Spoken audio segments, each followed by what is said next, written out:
अस्सलाम वालेकुम दोस्तों, मेरा नाम अशरफ चौधरी है। मैं फाते ज़ियाबीतस हूँ। आप मेडिसिन भी ले रहे हैं शुगर की, इंसुलिन पे भी हैं, आप लो कार्ब डाइट पे भी हैं, इवन आप कीटो डाइट पे भी हैं, या आप जीपीएस को भी अवॉइड कर रहे हैं, यानी no grain no potato no sugar. इसके बावजूद भी सुबह आप उठते हैं, शुगर चेक करते हैं और शुगर आपकी हाई होती है। आप फिर सर पटक कर बैठ जाते हैं, खुदाया ये क्या हो रहा है, मैं कहां पे गलती कर रहा हूं। अगर आप ऐसे ही हैं और आपकी सुबह की जो शुगर है, जो फास्टिंग ग्लूकोज लेवल है, अगर आपके एलिवेट रहते हैं, हाई रहते हैं, तो ये वीडियो आपके लिए है। इस वीडियो में मैं आपको 10.5 पॉइंट्स ऐसे बताऊंगा जो सिर्फ फाते ज़ैबितस बता सकता है, कोई डॉक्टर नहीं बताएगा ये चीजें। और खास तौर पे जो आखिरी पॉइंट है, 10.5वां पॉइंट, वो आपको इवन मेडिकल की किताबों में भी नहीं मिलेगा।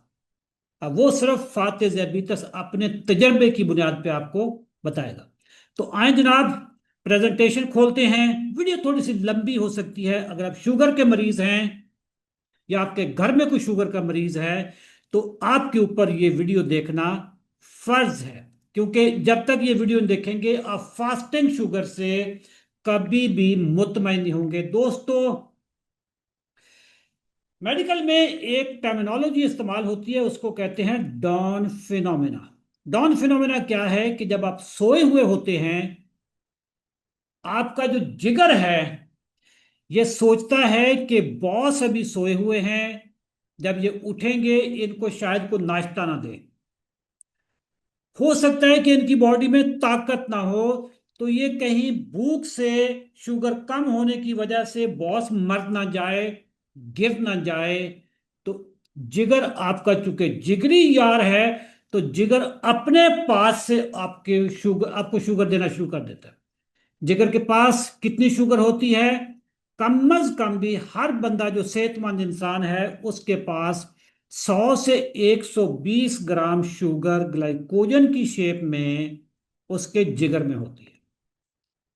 अगर आप थोड़ा सा लेट उठते हैं या कोई भी वजह होगी कि आपके जिगर ने सोचा कि बॉस को शुगर की जरूरत होती है, या आपकी बॉडी इतनी यूज टू हो चुकी होती है शुगर की कि अगर थोड़ी सी भी नीचे आनी शुरू हो तो जिगर इधर से चम्मच भर भर के आपके खून में डालना शुरू कर दे। इसको कहते हैं डॉन फिनोमिना। मैं बताता चलूं कि जो फास्टिंग शुगर है इसका ताल्लुक सिर्फ खुराक ही से नहीं है, इसका ताल्लुक आपके हॉर्मोन्स के साथ भी है, जो कि मैं अभी एक एक करके बताऊंगा। आपकी स्लीप के साथ भी है, आपकी क्वालिटी ऑफ थिंकिंग के साथ भी है, और आपके बिलीफ सिस्टम के साथ भी है। तो ये होगी पहली रीजन, डॉन फिनोमिना। रात को शुगर आपकी नॉर्मल थी, सुबह उठे हैं शुगर आपकी बढ़ी हुई है। ये शुगर कहां से आई है? ये आपको जिगर ने दी है, क्योंकि जिगर आपका जिगरी यार है। ये आपको फौरी तौर पे बचाने आ जाता है। इसको शक हो जाता है कि मेरे मालिक को कहीं शुगर की कमी ना हो जाए। दोस्तों, शुगर जितनी लेट चेक करेंगे उतनी ज्यादा होगी। शुगर चेक करने का जो बेहतरीन टाइम है वो 8 घंटे है। यानी आपने जो रात का खाना खाया, रात के खाने खाने के बाद 8 घंटे पे आपकी फास्टिंग चेक हो जानी चाहिए। अगर आप 9 घंटे पे चेक करेंगे, शुगर थोड़ी सी बढ़ी हुई होगी। 10 घंटे पे चेक करेंगे, शुगर और बढ़ी हुई होगी। 11 घंटे पे चेक करेंगे, शुगर और बढ़ी हुई होगी। 12 घंटे पे चेक करेंगे, शुगर और बढ़ी हुई होगी। ये कहां से आती है? ये आपका जिगर देता है। जिगर ये सोचता है कि चूंकि वक्त ज्यादा गुजरता जा रहा है, बॉस कहीं गिर ना जाए, हाइपोग्लाइसीमिया में ना चला जाए, शुगर कम ना हो जाए, इसलिए वो आपको देना शुरू कर देता है। आपकी शुगर 8 घंटे पे बेहतरीन होती है और उसके बाद ये बढ़नी शुरू हो जाती है। दोस्तों, आप अगर ये प्रोग्राम हमारे मेरी वीडियो यूट्यूब पे देख रहे हैं, चैनल को सब्सक्राइब भी करें, शेयर भी करें और कमेंट भी करें, लाइक भी करें। तीसरी रीजन है जी, स्लीप डिस्टर्बेंस। आपकी जो नींद की क्वालिटी है ये रिफ्लेक्ट करती है कि आपकी फास्टिंग ग्लूकोज लेवल कैसे आएंगे। नींद अगर आपकी डिस्टर्ब है, मैं चार पांच मोटी मोटी रीजन आपको बताने लगा हूं कि नींद जिन लोगों की इन वजूहात की वजह से खराब होती है, उनकी फास्टिंग लेवल हमेशा हाई आएंगे। जरा सुनते जाएं और वीडियो को लाइक भी करते जाएं। सुने जी। ओवर थिंकिंग, कोई एक आइडिया है घुस गया है आपके दिमाग में, सारी रात आप पलसेटे मार रहे हैं, कभी इधर हो रहे हैं कभी उधर हो रहे हैं, नींद ही नहीं आ रही है। फास्टिंग बढ़ी हुई होगी। सोए हैं लेकिन ख्वाब में आपके पीछे को कुत्ता पड़ गया, को सांप पड़ गया आपके पीछे, नाइट में डरावना ख्वाब आपके पीछे, डरावना ख्वाब आपने देख लिया, कुछ चुड़ैल कुछ डायन आपके पीछे पड़ गई है, कुछ भी हो गया, आपको डरावना ख्वाब आया है जिसकी वजह से आप डर के उठे हैं, पानी शानी पिया है, सुबह फास्टिंग चेक के लिए बड़ी हुई होगी। ये बातें कभी किसी आपको किताब किसी डॉक्टर ने नहीं बताई होगी। एलर्जी, रात को जिस्म पे खारिश हो रही है, नींद नहीं आ रही, सुबह शुगर बढ़ी हुई होगी, क्योंकि आपकी नींद डिस्टर्ब हो चुकी है। मच्छरों ने काट लिया है, पिस्सू ने काट लिया है, खटमलों ने काट लिया रात को, और आपकी नींद डिस्टर्ब हो गई। दोस्तों, फास्टिंग आपकी हाई होगी, फास्टिंग ब्लड ग्लूकोज लेवल आपके हाई होगी। हाँ जनाब, शरीके हयात से कोई डांग सोटा हो गया, कोई फटा पड़ गया है, लड़ाई हो गई है, बीवी ने आपको चार सुना दी हैं, और उसने कह दिया है कि मेरी किस्मत ही माड़ी थी कि मेरी आपसे शादी हो गई। अगर आप खुद बीवी हैं तो हस्बैंड ने चार सुना दी, तो मियां बीवी के दरमियान जो झगड़ा हो गया, बीवी ने हस्बैंड पे शक कर दिया तेरे चार लड़कियों के साथ अफेयर चल रहे हैं, बंदा ना भी अफेयर चल रहा हो ऐसे ही बेचारा परेशान हो गया। ऐसे मौके पे जब आप सोएंगे, रात को डिस्टर्ब सोएंगे, आप सोएंगे कि यार किसके साथ मेरी शादी हो गई है। ये मौके सबकी जिंदगी में आते हैं, ज़ाहिर है सुकून तो घरों में फिर नहीं होता ना। तो सुबह फास्टिंग चेक कीजिएगा, फास्टिंग बढ़ी हुई होगी। दोस्तों, आज सबको पता है कि मैं अशरफ चौधरी फातिज, अभी तक 18 साल तक मैंने शुगर की दवाइयां खाई थी, फिर पिछले 3.5 साल से मैं शुगर की कोई दवाई नहीं खा रहा। आज से, बल्कि फरवरी 2022 में मैंने जब अपनी शुगर को रिवर्स की, तो उसके बाद मैंने 90 डेज चैलेंज जब लॉन्च किया, जिसमें मैं लोगों को गाइड करता हूं, मैं नहीं मेरी टीम गाइड करती है, डॉक्टर्स न्यूट्रिशनिस्ट की टीम है, मेरी निगरानी में काम करती है। 90 दिन का चैलेंज में जब जिनमें हम लोगों की दवाइयां छुड़वा देते हैं, उनकी गोलियां छुड़वा देते हैं, उनकी इंसुलिन छुड़वा देते हैं, डॉक्टरों से हमेशा हमेशा के लिए उनकी जान छुड़वा देते हैं। हमारे 90 दिन का चैलेंज इस चीज का दावा है, वादा है कि आप टाइप 2 के मरीज हैं, इंसुलिन पे इंसुलिन खत्म, दवाइयां हैं दवाइयां खत्म। अगर आप हमारे 90 दिन के चैलेंज में इनरोल होकर शुगर को रिवर्स करना चाहते हैं, इसी वीडियो के नीचे कमेंट सेक्शन में 90 लिखें, और हमारी टीम आपसे फिर राब्ता करेगी। 90 लिखना बहुत जरूरी है। आए जी हम अगली रीजन यानी चौथी रीजन पे जाते हैं। दोस्तों, कार्बोहाइड्रेट्स, जिसमें रोटी है, चावल है, कोई भी किसी किस्म का स्नैक्स आप लेते हैं, रात को कोई आइसक्रीम खा ली, कोई खजूर खा ली, कोई फ्रूट खा कर सो गए, सुबह आपकी फास्टिंग हाई होगी। ये जो अननेसेसरी ईटिंग हैबिट्स होती हैं, स्नैकिंग होती है, इसको आपको कम से कम करना होगा।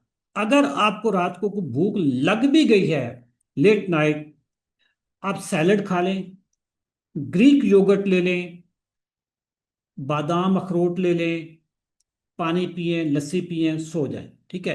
लेकिन अगर आप कार्बोहाइड्रेट रिच डाइट लेंगे रात को, तो आपकी शुगर सुबह बढ़ी हुई होगी, फिर आप कहेंगे जी कि मेरी फास्टिंग कंट्रोल क्यों नहीं होती, दवाइयों के बावजूद भी या जीपीएस फार्मूले पे अमल करने के बावजूद भी। दोस्तों, पांचवा पॉइंट बड़ा इंपॉर्टेंट है, सुनिएगा।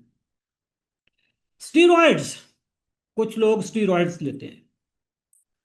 ये एक दवाइयों की किस्म होती है जो आपकी बॉडी पे लोकल इसकी एप्लीकेशन भी होती है, कुछ स्टीरॉयड लेते भी हैं, खाते भी हैं, खास तौर पे जो एलर्जी के मरीज होते हैं, जिनको कुछ दमा वगैरह की बीमारी होती है, स्टीरॉयड्स आपकी फास्टिंग शुगर, वैसे तो ओवरऑल भी वो शुगर बढ़ाते हैं, लेकिन अगर आपने रात को स्टीरॉयड लिए हुए हैं तो फास्टिंग लेवल्स आपके हाई होंगे। छठा पॉइंट है जी, ओवर मेडिकेशन, यानी दवाई ज्यादा ले लेना। और खास तौर पे कौन सी दवाई? इंसुलिन। आपने इंसुलिन ले ली, हाइपो में चले गए, यानी शुगर लो होगी, आपकी बॉडी ने रिएक्ट किया, जिगर आपकी बचत के लिए आ गया, जिगर ने फिर आपको शुगर देनी शुरू की। या जो एमरल गैट्रल वाली क्लास है, जो एमरल गैट्रल डायमेक्रॉन, इसको कहते हैं सल्फोनाइल यूरिया वाली जो क्लास है, ये जब आप रात को ले लेते हैं, शुगर आपकी लो होने का जब खतरा होता है, तो आपका जिगर आपको बचाने के लिए भागता है और वो फिर आपको शुगर देता है, जिसकी वजह से आपकी फास्टिंग लेवल बढ़े हुए होते हैं। दोस्तों, अगर आपने यहां तक मेरी वीडियो देख ली है 6 पॉइंट तक, तो आपको मैं मुबारकबाद देता हूं। चैनल को सब्सक्राइब कर लेना, शेयर भी कर देना इस वीडियो को अपने फैमिली के ग्रुप्स में, और कमेंट भी कर देना, लाइक भी कर लेना। 7वां पॉइंट है लिवर की इंसुलिन रेजिस्टेंस। वो तमाम लोग जो मोटे हैं, खासतौर पे जो सारी जिंदगी जूस पीते रहे हैं, उनको नॉन अल्कोहलिक फैटी लिवर हो सकता है। जब आपकी बॉडी में, जब आपका जिगर फैटी लिवर में कन्वर्ट हो जाता है, आपके जिगर पे चर्बी चढ़ी होती है, इन्फ्लेमेशन का शिकार होता है, तो ये इंसुलिन की रेजिस्टेंस इसमें खास तौर पर डेवलप हो जाती है। इंसुलिन रेजिस्टेंस का मतलब यह है कि ये इंसुलिन की आवाज को पहचानता ही नहीं, इंसुलिन के फंक्शन को ये जानता ही नहीं है, तो जिसकी वजह से आपका जिगर ज्यादा से ज्यादा शुगर देना शुरू कर देता है। जिगर के पास शुगर होती है, एक 100 ग्राम से लेकर 120 ग्राम तक शुगर आपकी बॉडी में ऑलरेडी होती है। ये बड़े आराम से 10-12 घंटे आपको जिंदा रखता है। दोस्तों, 8वां पॉइंट, स्लीप एप्निया। ये क्या चीज होती है?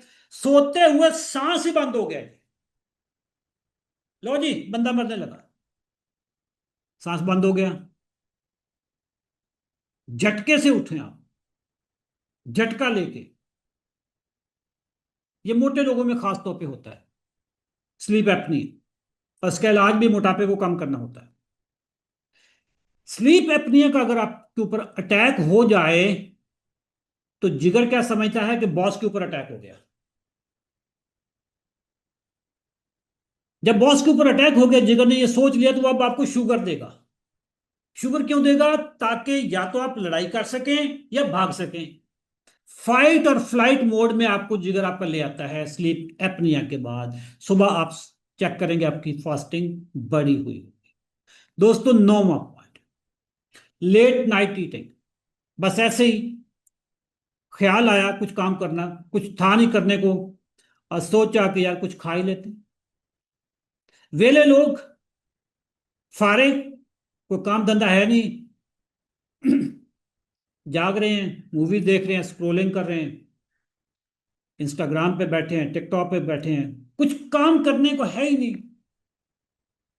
तो चलो कुछ खा लेते हैं। ऐसे लोगों की फास्टिंग हाई आएगी, फास्टिंग ब्लड ग्लूकोज लेवल इनका हाई कर। 10वां पॉइंट, और उसके बाद फिर 10.5वां पॉइंट बड़ा इंपॉर्टेंट, लो ग्रेड इन्फ्लेमेशन। आपकी बॉडी में सोजिश, खासतौर पर अगर वो लो ग्रेड रहती है,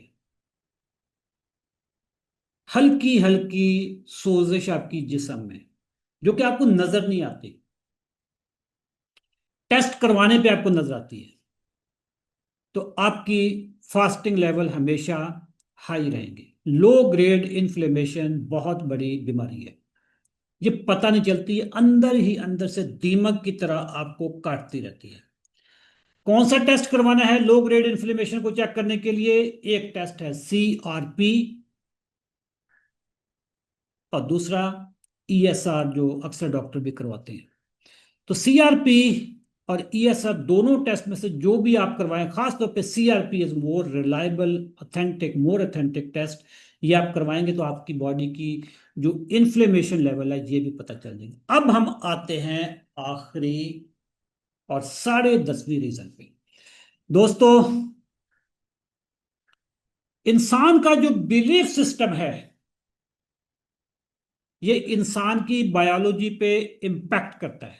हमारे जो नजरियात होते हैं ये हमारी बॉडी पे, हमारी बायोलॉजी पे इम्पैक्ट लाते हैं। मैंने कहा था कि ये पॉइंट आपको किसी मेडिकल किताब में नहीं मिलेगा, क्योंकि मैंने जिंदगी में साइकोलॉजी बहुत पढ़ी है। जिस तरह के आपके नजरियात होते हैं उसी तरीके की आपकी फिजियोलॉजी, बायोलॉजी, बॉडी चेंज हो जाती है। अगर आपका नजरिया यह है कि शुगर क्रॉनिक बीमारी है, सारी जिंदगी रहनी है, प्रोग्रेसिव है यानी वक्त के साथ साथ बढ़नी है, शुगर की दवाइयां लाजमी है खानी क्योंकि डॉक्टरों ने आपका बिलीफ सिस्टम बना दिया, आखिर में एक ना एक दिन तो आपको इंसुलिन पे जाना ही जाना है, तो आपकी बॉडी भी उसी तरीके से चेंज होनी शुरू हो जाती है। क्योंकि कमांड्स यहां पे आती हैं, प्रॉम्प्ट यहां पे आते हैं और पूरी बॉडी पे इम्पैक्ट करते हैं, हमारे बिलीव्स हमारी बायोलॉजी को चेंज करते हैं। दोस्तों, अपने नजरियात चेंज करें, बिलीफ सिस्टम को चेंज करें कि शुगर गिजाई बीमारी है, लाइफस्टाइल डिसऑर्डर है। टाइप 2 में इंसुलिन की जरा भी जरूरत नहीं होती, दवाइयों की जरा भी जरूरत नहीं होती। और यही बात हम 90 दिन के चैलेंज में सिखाते हैं, समझाते हैं, ट्रेन करते हैं। डॉक्टर्स की निगरानी में, स्पेशलिस्ट डॉक्टर्स की निगरानी में, न्यूट्रिशनिस्ट की निगरानी में हम आपकी उंगली पकड़ के आपको 90 दिनों में इस काबिल बना देते हैं कि कभी भी जिंदगी में आपको किसी डॉक्टर के क्लिनिक पे विजिट करने की जरूरत नहीं पड़ेगी, क्योंकि हम आपका यहां पे ऑपरेशन करते हैं, आपके नजरियात को चेंज करते हैं, ब्रेन वॉश करते हैं। जो आपके दिमाग में जो कीड़े मकोड़े शुगर माफिया ने डाले थे उनको एक एक को खींच के बाहर निकालते हैं, दूसरे लफ्जों में आपका सॉफ्टवेयर अपडेट करते हैं। दोस्तों, हमारे 90 दिन के चैलेंज में एनरोल होने के लिए आप कमेंट सेक्शन में 90 लिखें, और ये जो मैंने 10.5 रीजन बताई हैं ये बताएं कमेंट सेक्शन में कि कौन सी रीजन की वजह से आपकी फास्टिंग शुगर लेवल्स हाई रहते हैं। Thank you. दुआ में याद रखिएगा। अल्लाह हाफिज।